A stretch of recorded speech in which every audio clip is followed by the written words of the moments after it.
Right, Andrew Oswald, thank you for being here.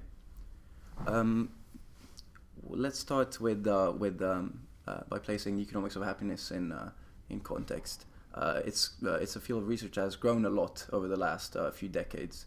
Where are we now, and why is it expanding so much?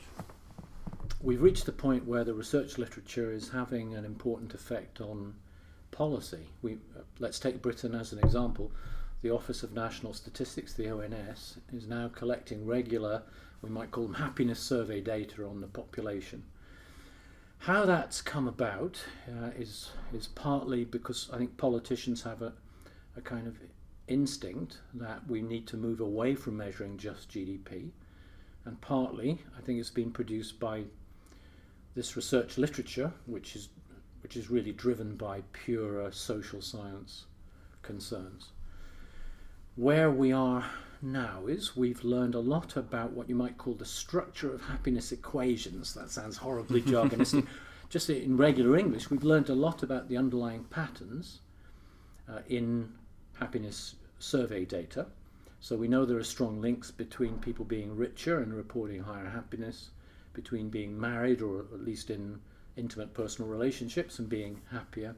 We know that children don't seem to be associated with any extra happiness for adults. We've got all sorts of results on macroeconomic forces. Inflation and unemployment, they really do show up in people's perceptions of how happy they are in their lives and so on. Where all this is going in the future, we don't know, but my hunch is we will end up merging with the hard sciences, and happiness measures will one day show up on the BBC, maybe 50 years from now, and partly be moulded by physiological measures or brain science measures. So are these brain science measures, these physiological measures, will they allow us, will allow people to understand what actually makes them happy? Do we know what makes us happy? I would say we're learning all the time about the underlying determinants of human happiness.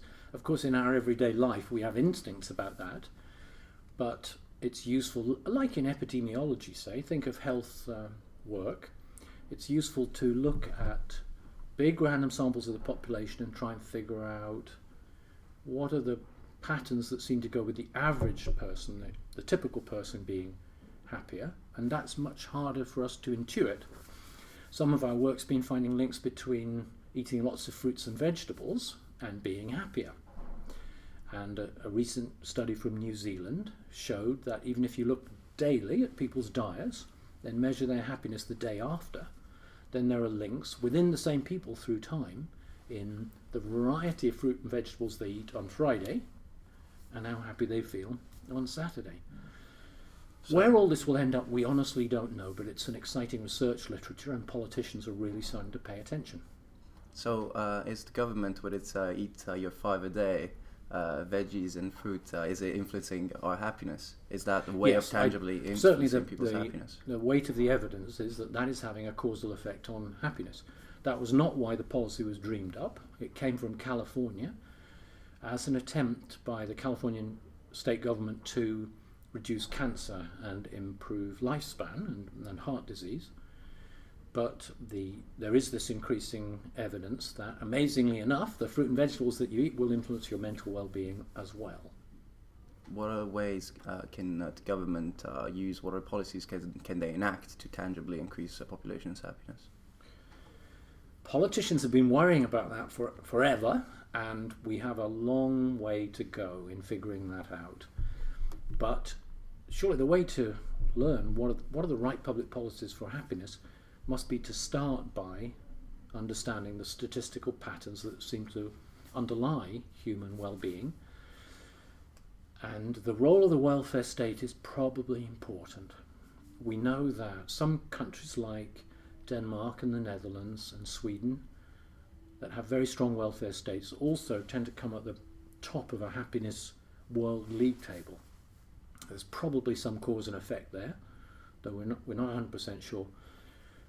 And that's the way, in principle, one could see research going and one could see public policy making as going. Not asking, does the unemployment benefit policy make us richer? But asking, does the unemployment benefit policy in our country improve mental health and happiness for the average citizen, forgetting GDP and banknotes as the sole criterion. So do you believe that happiness indices can take a place alongside traditional economic measures like GDP, or are they replacing them maybe in the distant future? You ask a very good question. At the moment, they're going to go alongside. I wouldn't be shocked if in 50 or 100 years people look back and thought, why were they so obsessed with counting up banknotes? Why didn't they just measure from the start what really matters? So I could see those, what will be one day viewed as old-fashioned GDP measures, being superseded almost entirely. That's not saying that income has absolutely no role to play, of course. I just think if we're trying to understand the human welfare level in a country, surely what we should be measuring is human welfare, not all these proxy measures in the middle somehow. You mentioned the ONS in the UK, and in 2012 the happiness index ranked the UK at 7.4 out of 10, which is relatively high, I believe, if I'm not wrong, but also scored very high in anxiety levels. Is that something that we should be careful about? Is something that happens in other countries in the Western world? Generally, happiness scores go with anxiety in an inverse way, in other words, in an intuitively sensible way. Now, it is possible to think that overall happiness is not the complete measure.